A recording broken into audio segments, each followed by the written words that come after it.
Hi everyone, welcome to Krish Talks. Final year project പ്രിപ്പറേഷന്റെ step by step procedure ആണ് നമ്മൾ ഈ ഒരു വീഡിയോയിൽ ഡിസ്കസ് ചെയ്യുന്നത്. അപ്പൊ പ്രൊജക്ട് റിലേറ്റ് ചെയ്തിട്ട് നമ്മൾ 2 വീഡിയോ ഇതിനു മുന്നേ ചെയ്തിരുന്നു.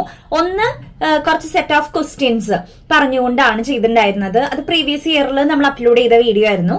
രണ്ടാമത്തെ വീഡിയോ എന്ന് പറയുന്നത് പുതിയ ഒരു 15 ടോപ്പിക്സ് സെലക്ട് ചെയ്യുമ്പോൾ ശ്രദ്ധിക്കേണ്ട കാര്യങ്ങളും പറഞ്ഞുകൊണ്ട് നമ്മളൊരു വീഡിയോ ചെയ്തിട്ടുണ്ടായിരുന്നു. അപ്പൊ ഈ 2 വീഡിയോസും ഇപ്പൊ നമ്മൾ ഈ അപ്ലോഡ് ചെയ്തിരിക്കുന്ന വീഡിയോക്ക് ഉൾപ്പെടുത്തിയിട്ട് ഒരു പ്ലേലിസ്റ്റ് ക്രിയേറ്റ് ചെയ്തിട്ടുണ്ട്. അപ്പൊ നമ്മുടെ ചാനലിലെ പ്ലേലിസ്റ്റിന്റെ സെക്ഷൻ പോയി നോക്കിക്കഴിഞ്ഞാൽ നിങ്ങൾക്ക് ആ ഒരു പ്ലേലിസ്റ്റ് കിട്ടും. അപ്പൊ അതിൽ കയറി നിങ്ങൾക്ക് ബാക്കി വീഡിയോസ് കാണാം.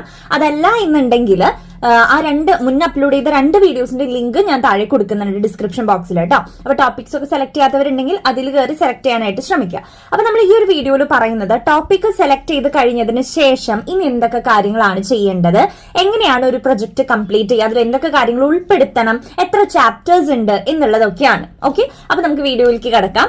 അപ്പോൾ നമ്മൾ ഒരു ഫൈനൽ ഇയറിൽ പ്രൊജക്ട് സബ്മിറ്റ് ചെയ്യുന്ന സമയത്ത് ഏറ്റവും ഇമ്പോർട്ടന്റ് ആയിട്ടുള്ള ഫസ്റ്റ് സ്റ്റെപ്പാണ് ടോപ്പിക് സെലക്ഷൻ എന്ന് പറയുന്നത്.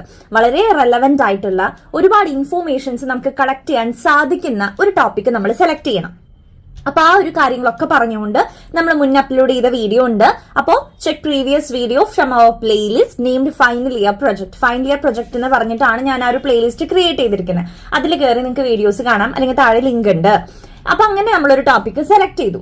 അങ്ങനെ സെലക്ട് ചെയ്ത് കഴിഞ്ഞാൽ രണ്ടാമത്തെ സ്റ്റെപ്പ് എന്ന് പറയുന്നത്, സെക്കൻഡ് സ്റ്റെപ്പ് എന്ന് പറയുന്നത്, മുന്നത്തെ വർഷങ്ങളില് അല്ലെങ്കിൽ മുന്നുള്ളവര് ഈ ഒരു ടോപ്പിക്കിനെ കുറിച്ച് എന്തൊക്കെ സ്റ്റഡീസ് നടത്തിയിട്ടുണ്ട് എന്നുള്ളത് ചെക്ക് ചെയ്യലാണ്. ഇപ്പൊ ഞാനിപ്പോ എടുത്തിരിക്കുന്നത് BSNL എന്ന് പറയുന്ന ടോപ്പിക് ആണെങ്കിൽ, അതല്ല ഇലക്ട്രിക് വെഹിക്കിൾസിന്റെ ഒരു ടോപ്പിക് ആണെങ്കിൽ, ഇലക്ട്രിക് വെഹിക്കിൾസിനെ കുറിച്ച് മുൻ ആരെങ്കിലും എന്തെങ്കിലും സ്റ്റഡീസ് കണ്ടക്ട് ചെയ്തതായിട്ടുണ്ടോ എന്നുള്ള കാര്യം നമ്മൾ റിസർച്ച് ചെയ്യേണ്ടതായിട്ടുണ്ട്. അപ്പോ ആ കാര്യങ്ങൾ കളക്ട് ചെയ്യുന്നതാണ് നമ്മൾ രണ്ടാമത് ചെയ്യുന്നത്. അതായത് നമ്മളൊരു ടോപ്പിക് സെലക്ട് ചെയ്ത് കഴിഞ്ഞിട്ട് അതിനെക്കുറിച്ച് ആരും തന്നെ പഠനങ്ങൾ നടത്തിയിട്ടില്ല എന്നുണ്ടെങ്കിൽ പിന്നെ നമുക്ക് അതുമായിട്ട് മുന്നോട്ട് പോകാൻ, ആ ടോപ്പിക്കുമായിട്ട് മുന്നോട്ട് പോകാൻ സാധിക്കില്ല. നമുക്ക് എന്തെങ്കിലുമൊക്കെ ഒരു ബേസ് വേണ്ടേ, എന്തെങ്കിലുമൊക്കെ ഒരു ഹെൽപ്പ് നമുക്ക് വേണ്ടേ. അപ്പൊ അതുകൊണ്ട് നമ്മളൊരു ടോപ്പിക് സെലക്ട് ചെയ്ത് കഴിഞ്ഞാൽ ഈ ടോപ്പിക്കിനെ കുറിച്ച് ആരെങ്കിലും എന്തെങ്കിലും സ്റ്റഡീസ് കണ്ടക്ട് ചെയ്തിട്ടുണ്ടോ, ആരെങ്കിലും ഇതിനെക്കുറിച്ചുള്ള ഡാറ്റ കളക്ട് ചെയ്തിട്ടുണ്ടോ എന്നുള്ളത് വേണം നമ്മൾ രണ്ടാമത് ചെക്ക് ചെയ്യാനായിട്ട്. അങ്ങനെ ഇല്ല എന്നുണ്ടെങ്കിൽ നിങ്ങൾ ടോപ്പിക് മാറ്റേണ്ടി വരും. അപ്പൊ അതാണ് നമ്മൾ രണ്ടാമത് ചെയ്യേണ്ട സ്റ്റെപ്പ്. സോ ഈ ഒരു കാര്യമാണ് നമ്മൾ എംപിരിക്കൽ റിവ്യൂ ഓഫ് ലിറ്ററേച്ചർ എന്ന് പറഞ്ഞിട്ട് സെക്കൻഡ് ചാപ്റ്ററിൽ ആഡ് ചെയ്യാറുള്ളത്. ഓക്കെ, അപ്പൊ ഫസ്റ്റ് ചാപ്റ്റർ എന്താണെന്നുള്ളത് ഞാൻ പറയാം. അപ്പോൾ ഇങ്ങനെ നമ്മളൊരു ടോപ്പിക് കിട്ടിക്കഴിഞ്ഞാൽ അതിനെക്കുറിച്ച് പ്രീവിയസ് ആയിട്ട് ആരെങ്കിലും സ്റ്റഡി നടത്തിയിട്ടുണ്ടോ എന്ന് ചെക്ക് ചെയ്ത് ആ കാര്യങ്ങൾ നമ്മൾ എടുത്ത് സെറ്റാക്കി ഒന്ന് വെക്കുക. അതാണ് നമ്മൾ സെക്കൻഡ് ചാപ്റ്ററിൽ ആഡ് ചെയ്യേണ്ടത് കേട്ടോ. അപ്പൊ അതവിടെ ഒന്ന് സെറ്റ് ചെയ്ത് വെച്ചാൽ മതി. ഇനി മൂന്നാമത്തെ സ്റ്റെപ്പാണ് സെറ്റ് ദ ഒബ്ജക്റ്റീവ്സ്. മാക്സിമം 3 ഒബ്ജക്റ്റീവ്സേ നമുക്ക് ആവശ്യമുള്ളൂ. അപ്പൊ അങ്ങനെ 3 ഒബ്ജക്റ്റീവ്സ് വെച്ച് ഞാനിപ്പോ സ്ക്രീനിൽ കാണിക്കുന്നുണ്ട് ഒബ്ജക്റ്റീവ്സ്. അപ്പോൾ ഇതൊരു മോഡലാണ് കേട്ടോ, വേറൊരു പ്രൊജക്ടിന്റെ ഒരു ഒബ്ജക്റ്റീവ്സ് ആണ്. അപ്പോൾ ഈ ഒരു ഒബ്ജക്റ്റീവ്സ് ഫുൾഫിൽ ചെയ്യുന്ന രീതിയിൽ വേണം നമ്മൾ ആ ഒരു പ്രൊജക്ട് കണ്ടക്ട് ചെയ്യാൻ വേണ്ടിയിട്ട്, അല്ലെങ്കിൽ കംപ്ലീറ്റ് ചെയ്യാൻ വേണ്ടിയിട്ട്. ഓക്കെ, ഇപ്പൊ ഇത് BSNL പ്രൊജക്ടിന്റെ 3 ഒബ്ജക്റ്റീവ്സ് ആണ്.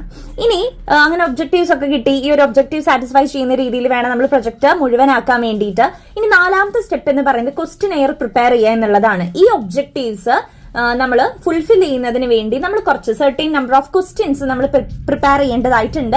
നമ്മൾ ഗൂഗിൾ ഫോമിലാണ് അല്ലെങ്കിൽ ആ ഒരു ഓൺലൈൻ രീതിയിലാണ് നമ്മൾ ക്വസ്റ്റ്യൻസ് സെറ്റ് ചെയ്തിട്ട് ആളുകൾക്ക് അയച്ചു കൊടുക്കാറുള്ളത്. ലിങ്ക് നമ്മൾ ഷെയർ ചെയ്ത് കൊടുക്കാറാണ് പതിവ്. അപ്പോൾ ഈ ഒരു ഒബ്ജക്റ്റീവ്സ് സാറ്റിസ്ഫൈ ചെയ്യുന്ന രീതിയിൽ ക്വസ്റ്റ്യൻസ് പ്രിപ്പയർ ചെയ്ത് നമ്മൾ മറ്റുള്ളവർക്ക് അയക്കുന്നു. അതാണ് പിന്നെ നമ്മൾ ചെയ്യേണ്ട കാര്യം. അങ്ങനെ ക്വസ്റ്റ്യൻസ് ഒക്കെ അയച്ച് നമ്മൾ അവര് ആൻസർ ഒക്കെ ചെയ്ത് കഴിഞ്ഞാൽ നമ്മൾ 5ാമത്തെ സ്റ്റെപ്പിൽ എന്താ ചെയ്യേണ്ടത്? From question air collect the answers and prepare data interpretation and analysis. അതായത് നമ്മൾ ആ ഒരു ആൻസർ വെച്ചുകൊണ്ടാണ് ഡാറ്റ ഇന്റർപ്രിട്ടേഷൻ ആൻഡ് അനാലിസിസ് എന്ന് പറയുന്ന ഒരു ഏരിയ നമ്മൾ പ്രിപ്പയർ ചെയ്യുന്നത്. ഓക്കെ, ഡാറ്റ ഇന്റർപ്രിട്ടേഷൻ എന്ന് പറയുമ്പോൾ അതിൽ നമുക്ക് പലതരത്തിലുള്ള പൈ ചാർട്ട് ആഡ് ചെയ്യാം, ബാർ ഗ്രാഫ് ആഡ് ചെയ്യാം, അങ്ങനെ ഗ്രാഫുകൾ കാര്യങ്ങളൊക്കെ ആഡ് ചെയ്തിട്ട് ടേബിൾസ് ഒക്കെ ആഡ് ചെയ്തുകൊണ്ട് നമ്മൾ ആ ഒരു സെക്ഷൻ പ്രിപ്പയർ ചെയ്യുന്നു. അതിന്റെയും ഒരു എക്സാമ്പിൾ ഞാൻ ഇവിടെ കൊടുത്തിട്ടുണ്ട്. അപ്പൊ അത് ഓരോ ക്വസ്റ്റ്യന്റെയും ആൻസർ വെച്ചുകൊണ്ടായിരിക്കണം നമ്മൾ ചെയ്യേണ്ടത്. അപ്പൊ ഇത് നമ്മൾ ഉൾപ്പെടുത്ത 4th ചാപ്റ്ററിലായിരിക്കും. അപ്പൊ 4th ചാപ്റ്റർ ചെയ്ത കാര്യങ്ങളും നമുക്ക് കിട്ടി. ഓക്കെ, ഇനി നെക്സ്റ്റ് ചെയ്യേണ്ടത് എന്താണ്? ഇനി നമ്മൾ ആദ്യം മുതലേ പ്രൊജക്ട് സ്റ്റാർട്ട് ചെയ്യാൻ പോവാണ് കേട്ടോ, അതായത് പ്രിപ്പയർ ചെയ്യാൻ പോവാണ്. അപ്പൊ 6th സ്റ്റെപ്പ് എന്ന് പറയുന്നത് ഇൻട്രൊഡക്ഷൻ മേക്ക് ചെയ്യലാണ്. അപ്പൊ ഇത്രയും ആയി കഴിഞ്ഞാൽ നമുക്കൊരു ഇൻട്രൊഡക്ഷൻ മേക്ക് ചെയ്യാം. അപ്പൊ ചിലവർ ഇത് ആദ്യം തന്നെ എഴുതും, അതായത് ഇൻട്രൊഡക്ഷന്റെ കാര്യങ്ങളൊക്കെ ആദ്യം തന്നെ ഒന്ന് എഴുതി വെക്കും. അങ്ങനെ എഴുതിയാലും കുഴപ്പമില്ല. അതല്ലാന്നുണ്ടെങ്കിൽ 6th സ്റ്റെപ്പായിട്ട് നമ്മൾ ഇൻട്രൊഡക്ഷൻ ഒന്ന് പ്രിപ്പയർ ചെയ്ത് വെക്കുക. അതിനുശേഷം 7th സ്റ്റെപ്പായിട്ട് നമ്മൾ ഇത്രയും കാര്യങ്ങൾ ഫൈൻഡ് ഔട്ട് ചെയ്യാനുണ്ട്. എന്തൊക്കെയാണ് ആ കാര്യങ്ങൾ? സ്റ്റേറ്റ്മെന്റ് ഓഫ് ദി പ്രോബ്ലം നമ്മൾ സെറ്റ് ആക്കണം, significance of the study, scope of the study, research methodology, നമ്മൾ റിസർച്ച് ചെയ്യാനായിട്ട് ഏത് മെത്തേഡ് ആണ് യൂസ് ചെയ്തിരിക്കുന്നത്, എവിടെ നിന്നൊക്കെയാണ് നമ്മൾ ഡാറ്റ കളക്ട് ചെയ്തിരിക്കുന്നത്, അതാണ് സോഴ്സസ് ഓഫ് ഡാറ്റ. പിന്നെ സാമ്പിളിങ്, ഈ ഒരു ഡാറ്റ കളക്ഷന് വേണ്ടി നമ്മൾ ഉപയോഗിച്ചിരിക്കുന്ന ടൂൾ ഏതാണ്, നമ്മൾ ഈ ഒരു പഠനം നടത്തിയപ്പോൾ നമുക്ക് നേരിടേണ്ടി വന്ന കുറച്ച് ലിമിറ്റേഷൻസ് ഉണ്ടായിരിക്കും. അപ്പൊ ആ ലിമിറ്റേഷൻസ് എന്തൊക്കെയാണ്, ഇത്രയും കാര്യങ്ങൾ ഓരോ ഹെഡായിട്ട് നമുക്ക് പ്രിപ്പയർ ചെയ്യേണ്ടതായിട്ടുണ്ട്. ഓക്കെ, അപ്പൊ ഇതാണ് ഫസ്റ്റ് ചാപ്റ്റർ. ഇത്രയും കാര്യങ്ങൾ ഉൾപ്പെട്ടതാണ് ഫസ്റ്റ് ചാപ്റ്റർ എന്ന് പറയുന്നത് പ്രൊജക്ടിന്റെ. രണ്ടാമത്തെ ചാപ്റ്റർ നമ്മൾ ഏറ്റവും ആദ്യം നമ്മൾ ഒന്ന് സെറ്റാക്കി വെച്ചിട്ടുണ്ട്, എംപിരിക്കൽ റിവ്യൂ ഓഫ് ലിറ്ററേച്ചർ. അപ്പൊ അത് ഇതിന്റെ കൂടെ ഒന്ന് ആഡ് ചെയ്ത രണ്ടാമത്തെ ചാപ്റ്റർ ആയി. ഇനി മൂന്നാമത്തെ ചാപ്റ്റർ നമ്മൾ ഇനിയാണ് പ്രിപ്പയർ തിയറട്ടിക്കൽ ഫ്രെയിംവർക്ക്, ഇത്രയും കാര്യങ്ങൾ. അപ്പൊ നമ്മൾ ഒന്നാമത്തെ സെറ്റാക്കി, രണ്ടാമത് നമ്മൾ ആദ്യം ചെയ്തിരുന്നു, അത് ഇതിന്റെ കൂടെ ഇതിന്റെ അടിയിലായിട്ട് വെച്ചു. നമ്മളപ്പോ സെക്കൻഡ് ചാപ്റ്ററും സെറ്റായി. മൂന്നാമത്തത് തിയറട്ടിക്കൽ ഫ്രെയിം വർക്കും നമ്മൾ ചെയ്തു. അതായത് ആ ഒരു ടോപ്പിക്കിനെ കുറിച്ച് അറിയാവുന്ന തിയറീസ് ആണ് അതിൽ ഉൾപ്പെടുത്തേണ്ടത് കേട്ടോ. അപ്പൊ അതും നമ്മൾ സെറ്റാക്കി. പിന്നെ 4th മൊഡ്യൂൾ നമ്മൾ ആദ്യം ചെയ്തിട്ടുണ്ടായിരുന്നു, ഡാറ്റ ഇന്റർപ്രിട്ടേഷൻ ആൻഡ് അനാലിസിസ് അല്ലെ. അപ്പൊ അതും ഇതിന്റെ താഴെ നിന്ന് വെച്ച് ആഡ് ചെയ്യുക. ലാസ്റ്റ് നമ്മൾ ചെയ്യേണ്ട കാര്യമാണ് ഫൈൻഡിങ്സ്, സജഷൻസ് ആൻഡ് കൺക്ലൂഷൻ എന്ന് പറയുന്നത്. അപ്പൊ ഇങ്ങനെയാണ് നമ്മളൊരു പ്രൊജക്ട് സ്റ്റെപ്പ് ബൈ സ്റ്റെപ്പ് ആയിട്ട് സെറ്റ് ചെയ്യേണ്ടത്. അപ്പൊ പല കോളേജുകാരും പല രീതിയിലായിരിക്കും ഇത് കണ്ടക്ട് ചെയ്യുന്നുണ്ടായിരിക്കുക. മിക്ക കോളേജിലും ആദ്യം ടോപ്പിക് സെലക്ഷനും അതിനുശേഷം രണ്ടാമത് റിവ്യൂ ഓഫ് ലിറ്ററേച്ചർ, അതായത് നമുക്ക് ഇതിനെക്കുറിച്ചുള്ള പഠനങ്ങൾ മുന്നേ നടത്തിയിട്ടുണ്ടോ എന്ന് ചെക്ക് ചെയ്യലാണ്. അതിനുശേഷം ചിലവർ ഇൻട്രൊഡക്ഷൻ പ്രിപ്പയർ ചെയ്ത് വെക്കാറുണ്ട്.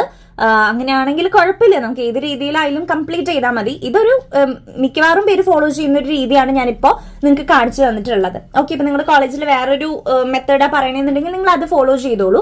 ഇതാണ് ജനറൽ ആയിട്ട് ഫോളോ ചെയ്യുന്ന രീതി. ഇത്രയും കാര്യങ്ങൾ ഒരു പ്രൊജക്റ്റിൽ മസ്റ്റ് ആയിട്ടും ഇൻക്ലൂഡ് ചെയ്തിട്ടുണ്ടായിരിക്കണം. ഇത്രയും ചാപ്റ്റേഴ്സ് മസ്റ്റ് ആയിട്ട് ഇൻക്ലൂഡ് ചെയ്തിട്ടുണ്ടായിരിക്കണം. ക്ലിയർ ആയില്ല? പിന്നെ നിങ്ങൾക്ക് മനസ്സിലായി എന്ന് വിചാരിക്കുന്നു. ഇനി ഇതിൽ ഓരോന്നും പറഞ്ഞുകൊണ്ട് ഞാൻ ഒരു പ്രൊജക്ട് നിങ്ങൾക്ക് എക്സാമ്പിൾ കാണിച്ചു തരാം.